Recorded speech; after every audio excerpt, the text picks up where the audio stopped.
When I stepped into the hospital room where Thomas, my husband, lay with his leg bandaged, the sweet scent of perfume, tinged with vanilla and lavender, lingered in the air, drifting from the young secretary who sat peeling an apple at his bedside. In her haste, the knife slipped and nicked her finger. Blood welled up, bright red, and she let out a small cry, just loud enough for Thomas to bolt upright in bed. "Lily!" he called, voice urgent, his hand reaching out to grab her wrist, pulling her closer as if she were something fragile. "Nurse!" he almost shouted, then took a roll of gauze from the tray himself, wrapping her finger with a care he used to reserve only for me. I stood there, silent, watching the way he held her hand, the worry in his eyes, the way his fingers brushed over the white gauze as though caressing a treasure.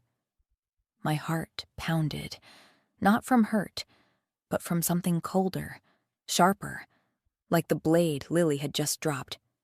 I placed the apple in my hand down on the table, slowly, deliberately, letting the soft thunk echo in the quiet. Thomas's eyes finally found mine. His face paled. "Claire," he said, voice hesitant. "When did you get here?" I didn't answer right away. Instead, I glanced down at the apple lying under the bed, its green and red skin mottled, like a reminder of something left unfinished. "Why not finish peeling it?" I asked, my voice soft as a breeze, yet enough to make Lily stiffen, her eyes darting nervously to Thomas, like a fledgling seeking shelter before a storm.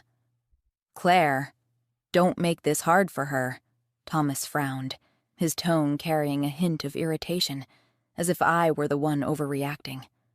One short sentence, enough to cast me as the troublemaker and Lily as the poor victim. She exhaled in relief, so theatrically I almost wanted to laugh, then stood, awkwardly smoothing her dress, her hands trembling as if she might cry. "Mrs. Bennet," she murmured. "Thomas, he only got into the accident because he was driving me home."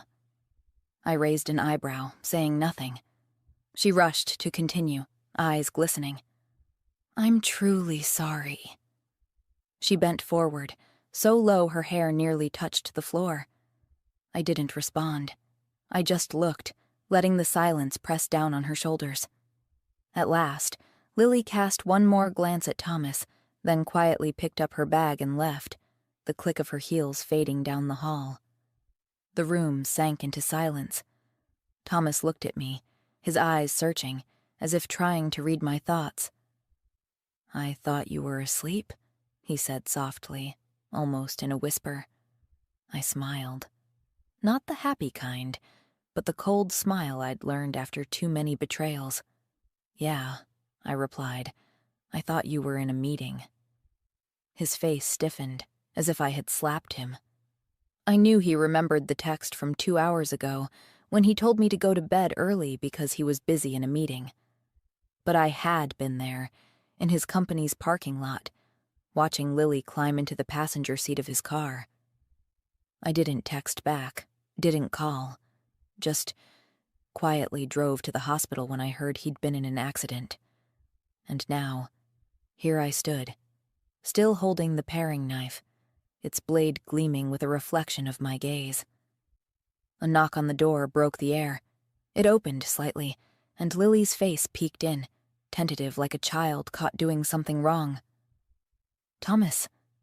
"I forgot my perfume," she said, then hurried inside. That sweet, overpowering scent swept past me again, an unspoken challenge. On the table by Thomas's bed sat an unopened gift box. Lily picked it up, biting her lip, glancing at me, then back at Thomas.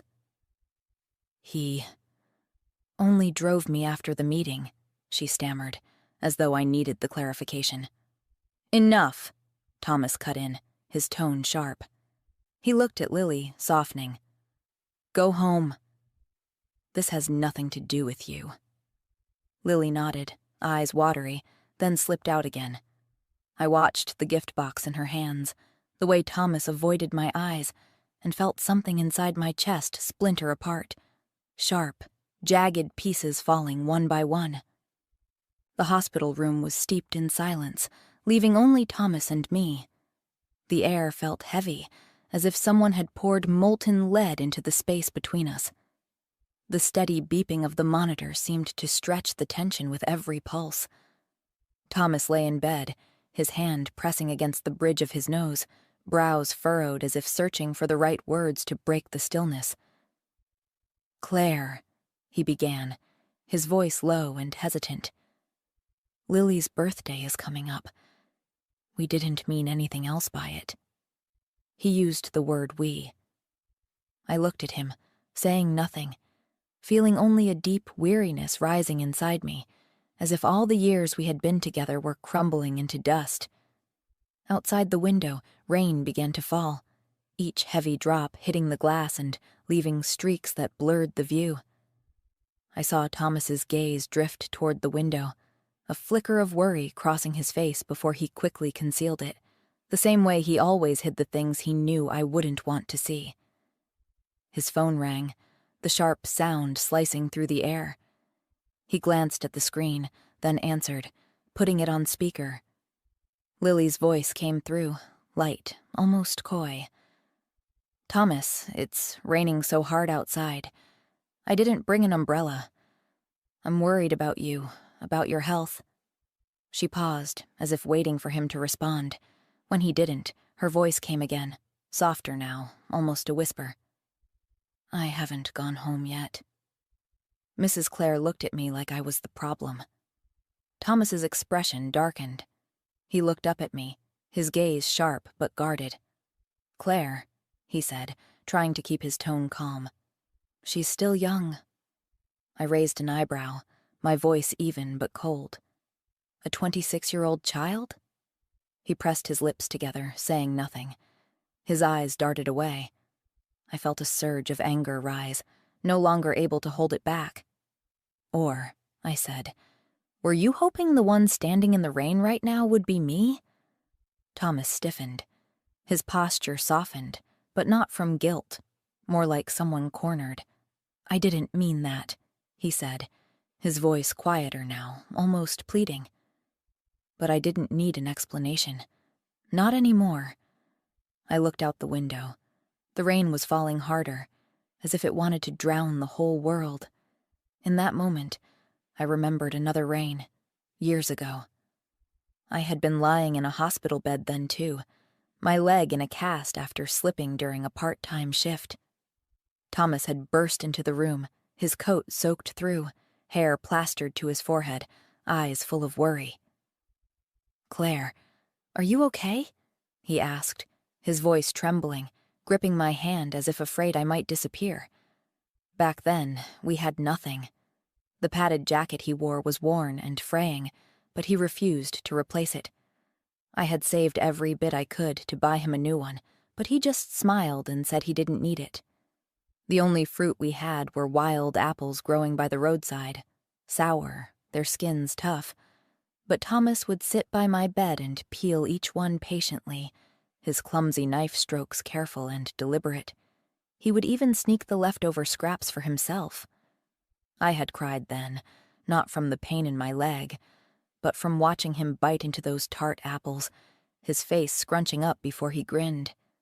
"Claire," he had said, eyes bright, "from now on, I'll peel all the apples for you." Sitting in this hospital room now, I looked at the half-peeled apple on the table. But Thomas was different now. He was successful, able to buy any coat he wanted, with fruit delivered straight to his door. But those wild apples, I never saw them again. And the man who once peeled apples for me was now wrapping gauze around another woman's hand, worrying for her, protecting her in front of me. The rain had stopped, leaving behind a damp, chilly air. I stepped out of the hospital, my shoes squelching against the stone floor. Behind me, Thomas's voice called out, hesitant, as if he were trying to hold me back. "Claire, are you mad at me?" I stopped, but didn't turn around. My hand tightened around the strap of my bag as I heard him continue, his tone careful, like walking on thin ice. I didn't mean to hide it from you. I just didn't want you to overthink. I took a deep breath, forcing my voice not to shake. The insurance company called, I said slowly, about the damage assessment. I heard Thomas exhale behind me, light but audible. Don't read too much into things, he said, as if one sentence could wipe away all suspicion. I didn't answer, just kept walking. The hospital corridor was crowded, footsteps mingling with soft conversations. Beside the orthopedics department was the maternity ward, and couples passed me by. Husbands steadying their wives, faces lit with joy. I stood there, out of place, like a missing piece in their perfect picture. I knew Thomas was testing me. He was successful now, surrounded by bosses and elites in circles where flaunting a new mistress was worn like a medal. In the beginning, he swore he'd never be like them. Claire, I'm not that kind of man, he had said, eyes bright with sincerity. But then he began coming home later, his shirts scented with perfume, sweet, expensive, the same scent I had smelled on Lily. The next time I came back to the hospital, I brought a container of freshly bought vegetable porridge, steam still rising under the foil. Pushing open the door, I froze. Lily was helping Thomas back from the bathroom, her arm around his waist, her face flushed, eyes avoiding mine. Thomas coughed, trying to steady himself back onto the bed, but his clumsy movements couldn't hide his discomfort. On the bedside table sat a homemade lunchbox, a faint scent of ginger drifting from it, clearly not from the hospital cafeteria.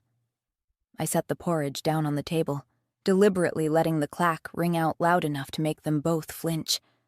Lily fumbled, her voice trembling.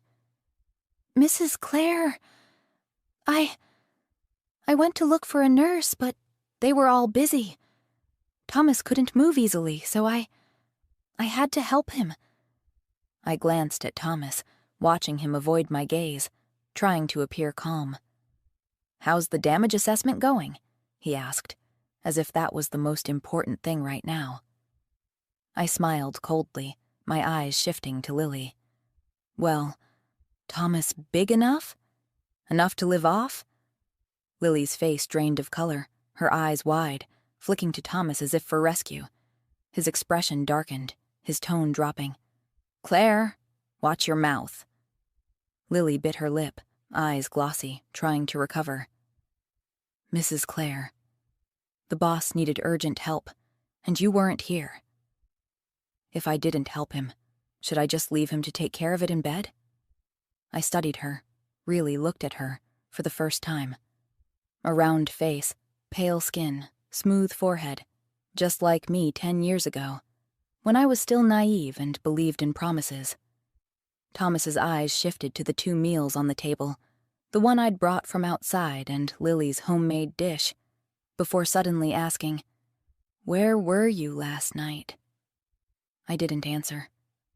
Last night, I had gone home, lain on the bed staring at the ceiling, trying not to think about the scent of perfume on his shirt. But he had smirked coldly. I chose that perfume for Lily, and at least she cooks me breakfast. And you? Spent all night assessing damages? He paused, his voice sharpening. Claire, do you think that me lying here, unable to take care of myself, and you leaving me for Lily to help, that's wrong somehow? Lily leaned slightly into him, eyes red, voice stubborn. Thomas's leg is in a cast. When I came, he couldn't move at all. I laughed, not from amusement, but from the sheer audacity of them both. Miss Chan, I said, my voice unnervingly calm, tell me, who's the one suspected of having an affair with Thomas, and who's the one taking care of him after the accident? Do we really need to argue about it? Lily's eyes widened in panic. We didn't. Claire! Thomas's teeth clenched, his voice almost a growl. You're going too far. I didn't want to make a scene. Not now. I picked up the porridge, intending to leave. Behind me, Thomas called my name, his voice thick with anger. He forced himself to breathe deeply, then said, "Lily just now. She didn't see anything. Those harsh words of yours, better keep them to yourself." I nodded, giving him a faint smile. "All right, then." My hand gave the porridge a slight shake toward them as I said, "If you're not going to eat it, don't waste it. I'll give it to the dog."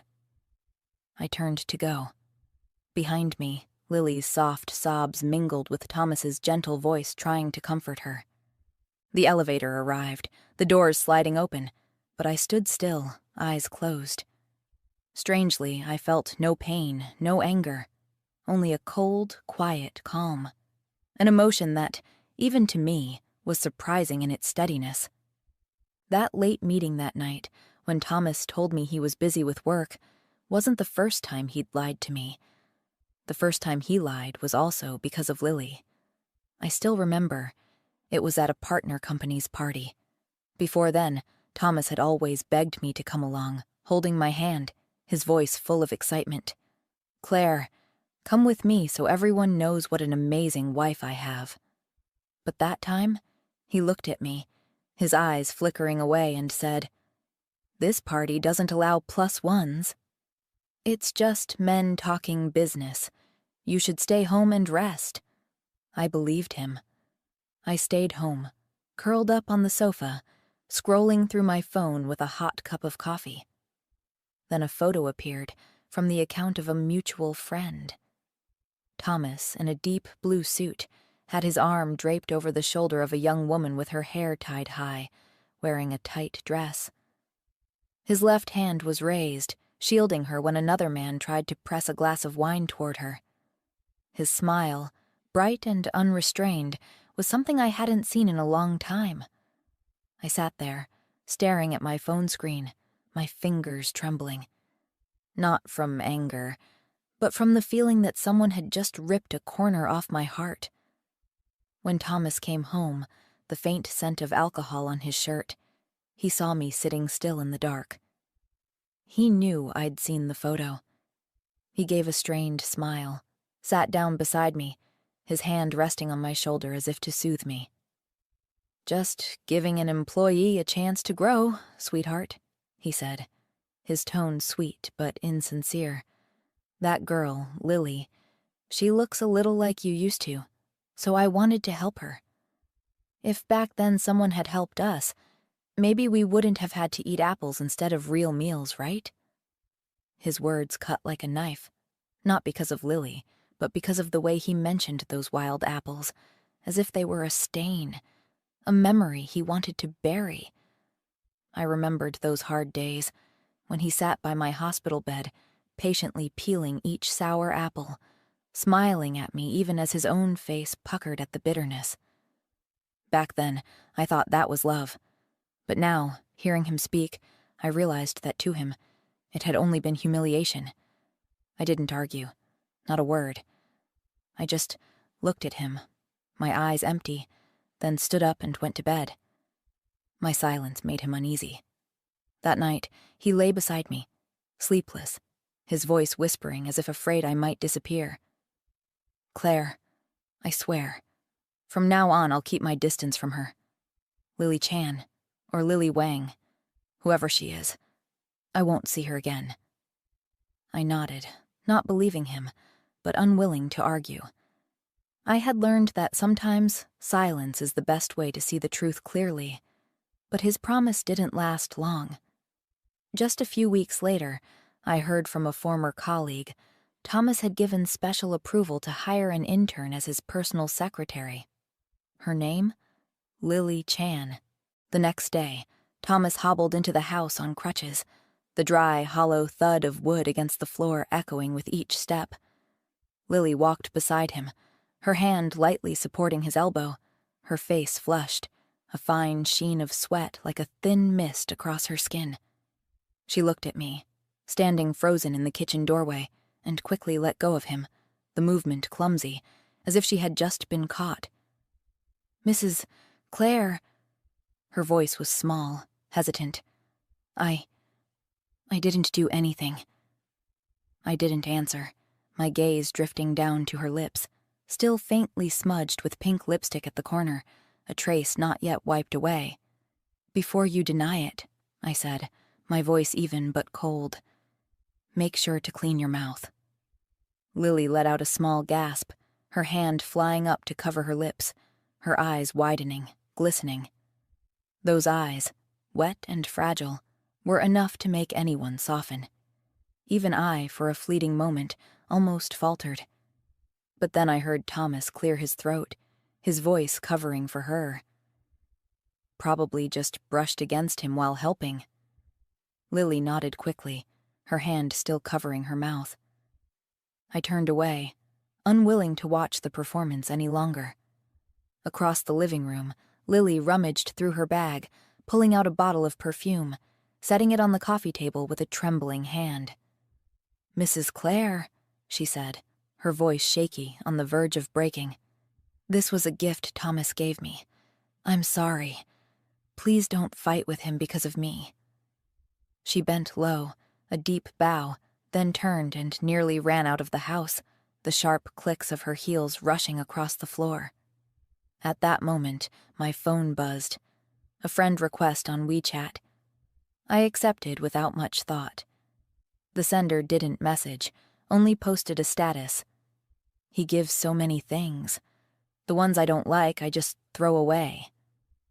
Attached was a photo of the perfume bottle, lying carelessly on the coffee table in my own living room. A cheap, shameless provocation, so blatant it almost made me laugh. I locked my screen, turned around as if nothing had happened.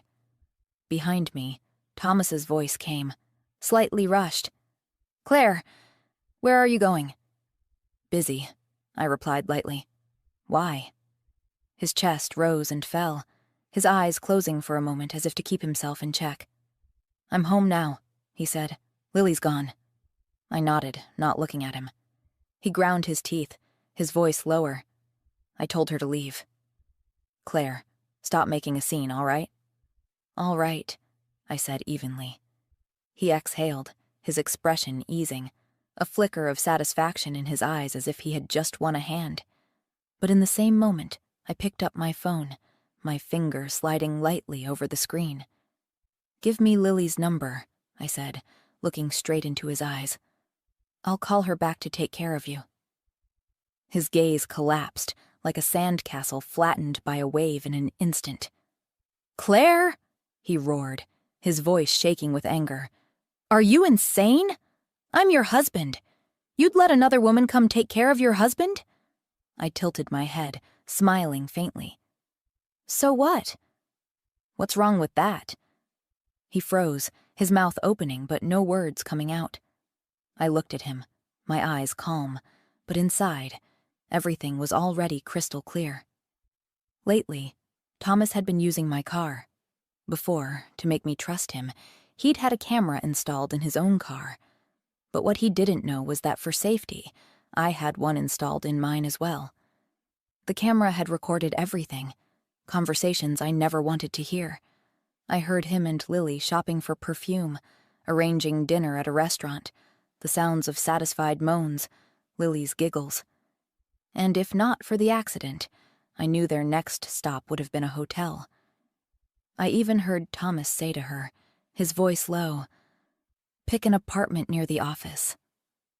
Every word, every syllable I heard clearly. So then, what else is there left to say? I didn't stay in the living room any longer. I turned and walked straight into the bedroom, the door closing behind me with a soft click.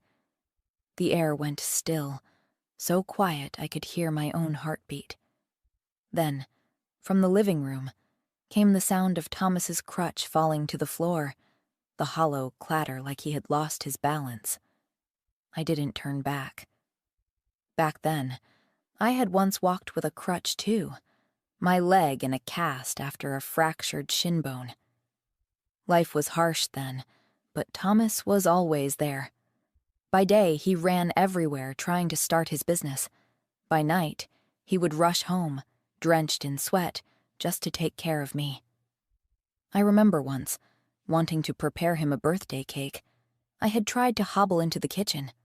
The result, I fell hard, the dough splitting apart. When Thomas came to the hospital, he almost shouted, his voice shaking with anger and worry. "Claire, are you insane?"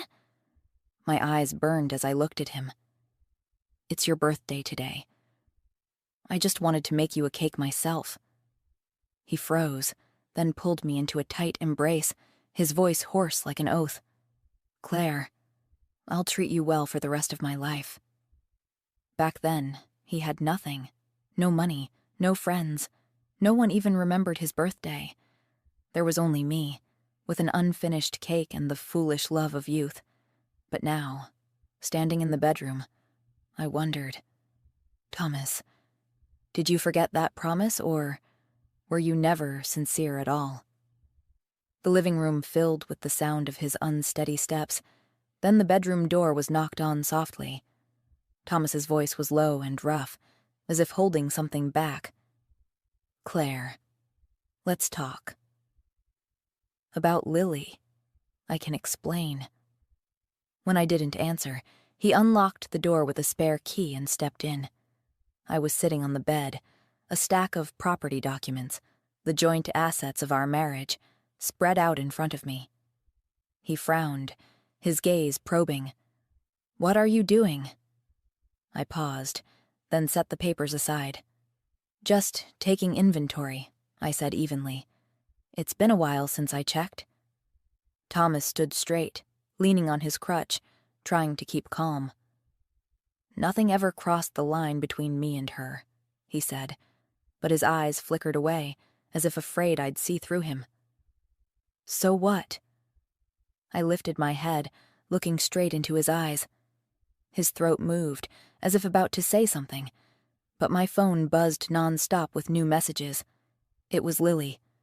I opened them, each line hitting like a blade. "Mrs. Claire, is Thomas feeling better?" "I'm a little worried about him." "Don't fight." "There's really nothing between us." She had left my house less than 2 hours ago, and yet her concern arrived like an arrow. I smirked, typing back. "Having an affair and using me as the backdrop. Does it feel better that way?" Thomas noticed me looking at my phone, his voice hardening. "Claire, stop looking at your phone. Listen to me, will you?" He clenched his teeth, speaking each word slowly. "There's absolutely nothing between me and Lily. Don't misunderstand." "You can't—" His words were cut off when I held my phone up to his face. A photo had just come in from Lily. On the hospital bed, she was lying right beside Thomas, eyes closed, her face flushed, shy like a girl in love. It was a VIP hospital room, with both a main bed and a side bed clearly available, yet they had chosen to squeeze together. I looked at him, smiling coldly. "Explain." The photo was deleted almost instantly. Thomas staggered, gripping the edge of the table, his face pale. "Claire," he stammered, "that day. The hospital heating broke. She was afraid I'd be cold, so she kept me warm." I said nothing, just looked at him. My phone buzzed again, and an audio message automatically played. "Mrs. Claire, you're mad, aren't you? That day I was so cold, so Please don't overthink it." Another vague, suggestive line. Thomas's expression hardened like stone. I lifted my chin, my voice soft but razor sharp. "No need to explain. You were both cold, I understand." I stacked the property documents neatly, moving slowly. Thomas seemed to realize something, his hand landing on mine, his voice urgent. "Claire, what are you doing all this for?" I pulled my hand away, stood, and walked into the bathroom, turning on the tap. I took an alcohol wipe and cleaned the back of my hand, each motion deliberate, as if wiping away something filthy. He followed, his eyes filled with suspicion. What do you mean, Claire? I shut off the water without looking up. This hand, I said evenly. You used it to hold Lily, didn't you? He froze, his face going ashen, unable to say a word. Then he exploded, his voice shaking with anger. Everyone around me is like that. Claire, why can't you understand? This is all for work. I can't be different in this industry. Even though I had prepared myself, the speed with which Thomas turned on. Me still left me stunned for a moment. Claire, stop making a big deal out of this, he said tiredly. I'm exhausted too. I stood still. After a few seconds, my heart no longer ached. Only a cold, absolute clarity remained. He hadn't changed because of his environment, I thought. He had simply revealed who he truly was. I had seen enough, heard enough, and now I turned, picked up the stack of documents and walked out of the house. I stepped into the lawyer's office, the air heavy with the smell of old paper and coffee. The stack of documents on the desk was thick with numbers, the list of marital assets between me and Thomas. But before I could sit down, my phone vibrated. His name lit up on the screen, and when I answered, his voice came through tight, as if he were walking a taut rope over a cliff. Claire, where are you? When are you coming home? Before I could reply, I heard the sharp crash of glass shattering on the other end, slicing through the air. Then Lily's voice, startled. Thomas! The photo frame broke. What should I do? Her voice trailed off, blending into the sound of someone hurriedly cleaning up. Thomas hung up so quickly I didn't have time to hear more. Just seconds later, a message arrived from him. Don't misunderstand. She just brought some papers to the house. She's gone now. I set my phone down, my fingers cold. The photo frame. There was only one in the house. The picture from the day I recovered from my broken leg, when Thomas knelt down and proposed in the hospital courtyard. We couldn't afford a wedding shoot back then, so we'd asked a nurse to take it with her phone. He had once promised, when we have money, I'll take you all over the world, and at each place we'll take a wedding photo. But when the money came, the time disappeared. That photo, ink-smudged and worn, was the only keepsake we had. I stood, walked over to the lawyer, and pointed at the asset list on the desk. This house, I said, my voice steady. I don't want it anymore. Exchange it for another. The house that had once been our home was now just a place tainted by Lily's perfume and Thomas's lies. That night, for the first time since we were married, I didn't go home. At exactly 10 p.m., my phone rang again. Thomas. Why aren't you home yet? He asked, his voice urgent. Before I could answer, he added quickly, Lily's gone. My leg still hurts. I haven't eaten anything. That tone, I'd heard it too many times, since the night I discovered Lily, since all those moments he tried to smooth things over with a forced smile. It was like a ladder he threw down, waiting for me to climb back so he and she could continue their game, testing my limits over and over. But this time, I wasn't playing. Thomas, I said, each word clear, let's get a divorce. Silence on the other end, so long I could hear him breathing. Then he spoke, trying to sound calm. What are you saying? Divorce isn't something to joke about. I smiled, cold. I've already valued the assets, I said evenly. The divorce agreement will be sent over. You're at home right now, aren't you? He could tell I wasn't joking. His voice shook, almost breaking. What divorce agreement? I've never wanted a divorce with you. I flipped through the papers on the desk, the rustle of pages drowning him out. When you get it, check page 3 carefully, I said. It has the detailed asset division. Claire? His voice cracked. You're serious? I didn't answer, just continued. By law, I can't take everything, but the party at fault must compensate. I only want half. Don't force me to take this to court. If it comes to that, the company will be affected." On the other end, something heavy fell to the ground, like he had dropped his crutch. "Don't sue!" Thomas almost shouted. "Claire, we're not getting a divorce." I hung up, not wanting to hear more. A moment later, I called a courier service and sent the divorce papers to the house. If he signed, things would be simple. Taking it to court to fight over assets would only be messy and time-consuming. The following night, just as I had settled into bed and was about to drift off, my phone lit up in the darkness, vibrating against the nightstand. Thomas's name flashed on the screen. I answered, but on the other end there was only silence, long, heavy, like a confession that refused to take shape. My brow furrowed, my voice cold. "Do you have any objections to the terms in the contract?" He didn't answer the question. Instead, his voice came hoarse, as if dragging each word from somewhere deep inside. "Claire, I've thought about this a lot. In this marriage, I've never actually crossed the line. That's not a reason for you to ask for a divorce." He paused, then suddenly asked, suspicion creeping into his tone. "Or, do you already have someone else?" I froze for a few seconds, then laughed. A bitter, humorless laugh so absurd I almost pitied him. "Thomas," I said, "you're really using the blame-shifting game on me now?" Silence again, only his labored breathing filling the line. Then he spoke, lower this time.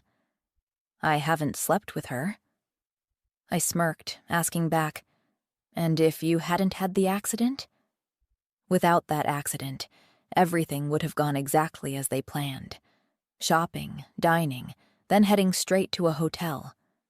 Without that accident, Lily might already be pregnant by now, nauseous and glowing, while I was still being led around in their charade. Thomas stayed quiet for so long I thought he had hung up. Finally, his voice returned, thick with regret but laced with self-justification. "But the accident happened, Claire. So what's the problem? We still didn't actually do anything." I let out a soft, cold laugh, my tone even.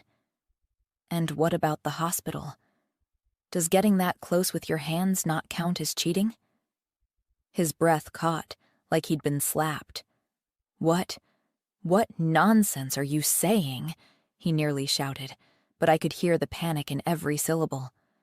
I stayed calm, only stating the truth. 6 days ago, I came to the hospital. I had seen it, with my own eyes.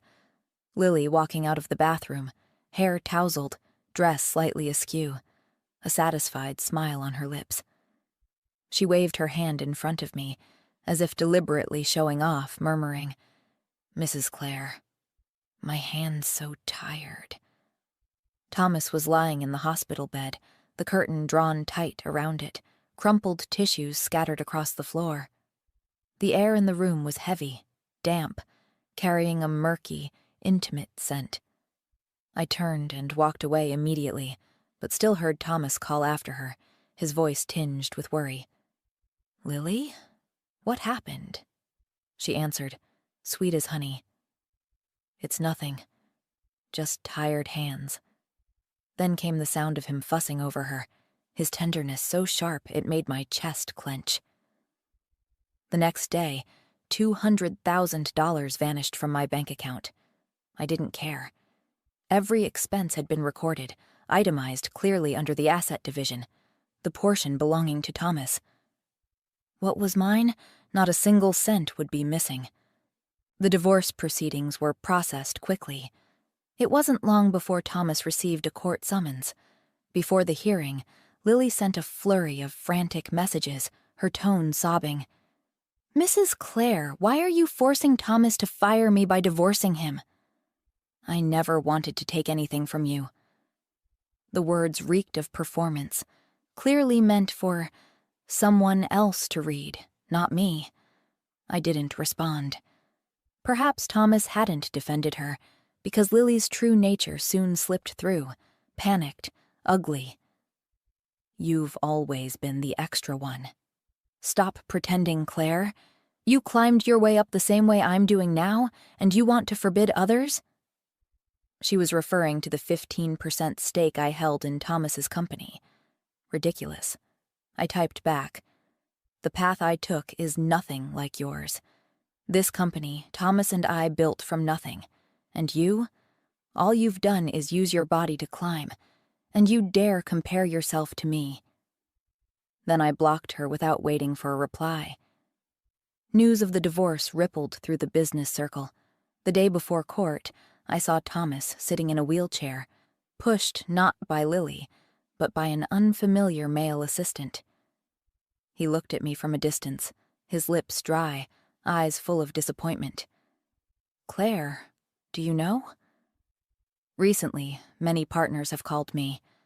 Everyone has mistresses, and their wives know about it. Only you make a scene and make things awkward for everyone.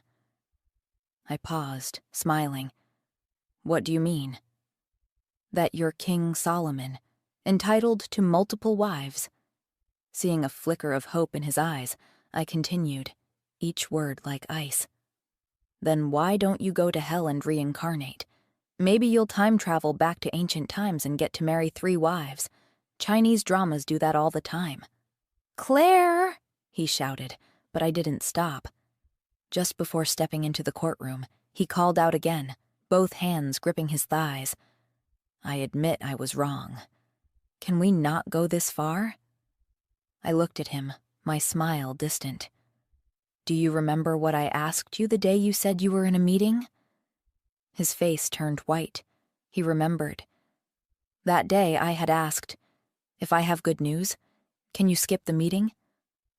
Back then, his voice had been so gentle. The meeting won't take long. That good news. Let me hear it when I get home, okay? Thomas seemed to realize something, rolling his wheelchair toward me in a rush to grab my hand. That day. What were you going to say, Claire? What news? I leaned down, looking straight into his eyes.